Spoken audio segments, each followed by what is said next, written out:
Regional Director, thank you for this report because I think it is extremely, I was just listening to some of the things you said. It's really the sort of things we have talked about in these past 2.5 years. My government's concern is to lift our people out of poverty. Human Development Report actually is that report where you are actually pointing out the ways, the inequality, the areas that have been left behind, people who have been left behind, the situation of the minorities, transgender. For me, a civilized society is defined by the way it looks after its weaker section of the population. It is not defined by how the rich people live or how the rich classes, their lifestyle.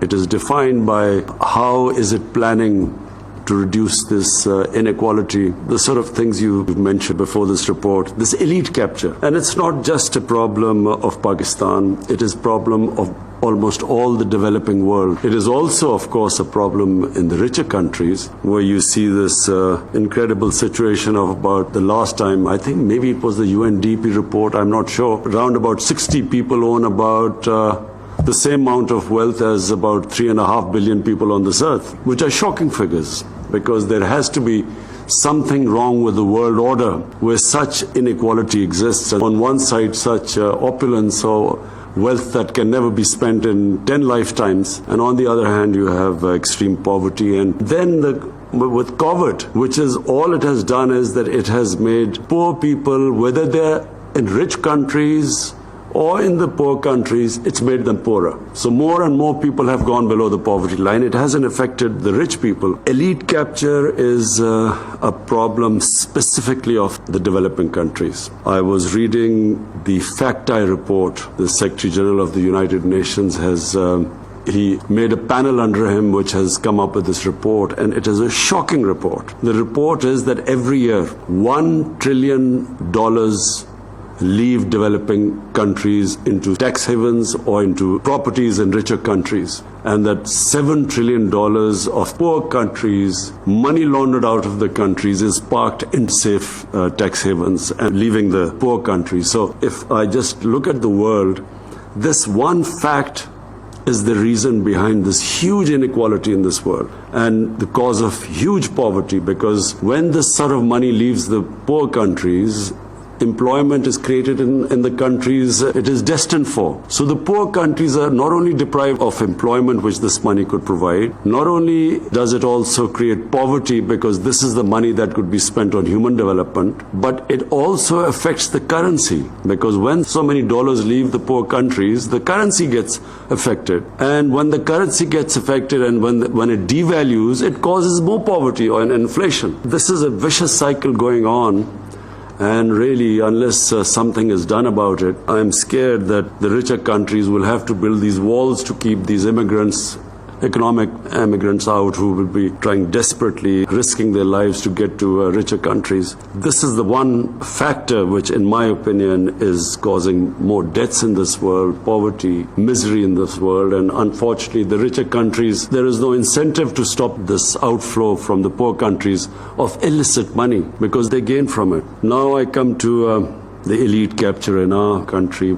In our experience of 2.5 years, I'm proud to say that we are the first government that has gone after the cartels. No one in our history has gone after the most powerful sugar cartel. All it does is it just jacks up the sugar prices, and sugar is consumed amongst the poor people the most, because it's like the dessert of a poor family. The children in poor families, sugar is everything, and therefore, because it's consumed by the masses, therefore, the sort of profits that are made by jacking up the sugar prices by the cartels, and because the cartels are all very powerful and connected politically, so this is the first time a government has taken this step. We've strengthened the Competition Commission, again to stop this these cartels from making these mega profits at the expense of the people who actually then bear the burden because of inflation, and they get poorer.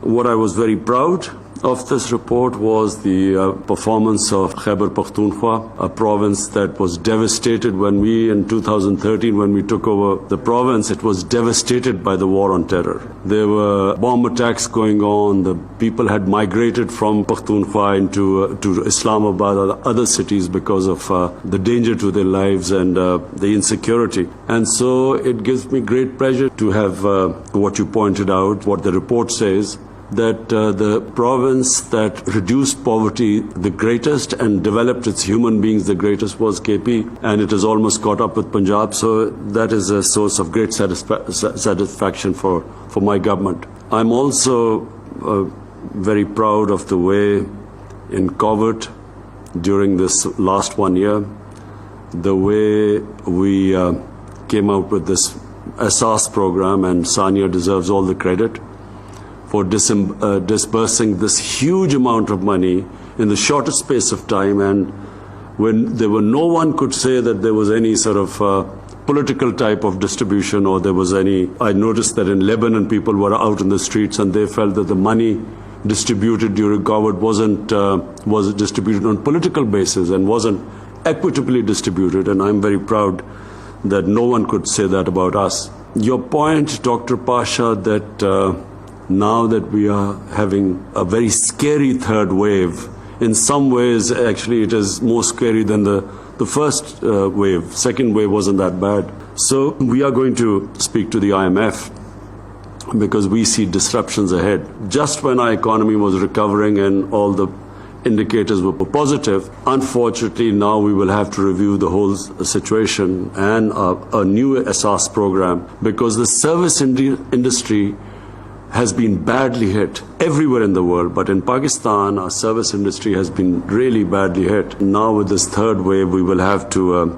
give incentive packages. When we look at what the United States, with a population of 330 million, it's almost $4 trillion is what they have distributed, and our population with 220 million, we barely $8 billion was the total incentive package we came up with. So I think it's time for a second package, and we will obviously talk to the IMF. And I think head of IMF, I've read a statement, she realizes that this is a very unique situation, and you cannot suppress demand and you cannot impose conditions when people are already suffering. I will personally talk to her, and as you quite rightly mentioned, Dr. Pasha, that the UNDP report clearly states that, you have to protect those, because people affected are the poor people. The masses are affected everywhere in the world by the lockdowns and the disruption by the coronavirus. So we will be talking to them, and I look forward to reading in details your suggestions how we can protect the most vulnerable section of our society. Finally, all I would like to say is that this UNDP report is going to really help us, because you have gone into details. We talk in theory, but you will now, with all this data you've gathered, this will really help us in fine-tuning our policies. And the main thing is to protect our poor section of the society. And also the regional disparity. We're already working on that. Sania has been gathering this data. We've covered almost 75% of our population. And we hope to have this data of covering the entire population by June. And so what we plan to do is then give direct subsidies to people. Once we have this data, and this untargeted subsidy, as you quite rightly pointed out, it's utilized by those people who don't need it, and the people who need it are deprived of it. Once we have this data, then we will be able to directly subsidize that section of the population that's vulnerable, whether it is in the rural areas or in the urban areas, different types of subsidy to the small farmer, and then to urban consumer who's facing inflation. We will then, the basic stable diet, we will be able to directly fund them, because unfortunately the commodity prices are rising all over the world because of the COVID disruption of the supply side. So we will be able to protect these people by directly subsidizing them, and that's why this data is extremely valuable for us. So I want to again thank everyone, and I want to say that this really will help us. UNDP has done a tremendous job which is beneficial to us, and I'm sure that such reports would benefit all the developing world. All the countries would benefit from this report. So thank you, Dr. Pasha, and thank you, everyone.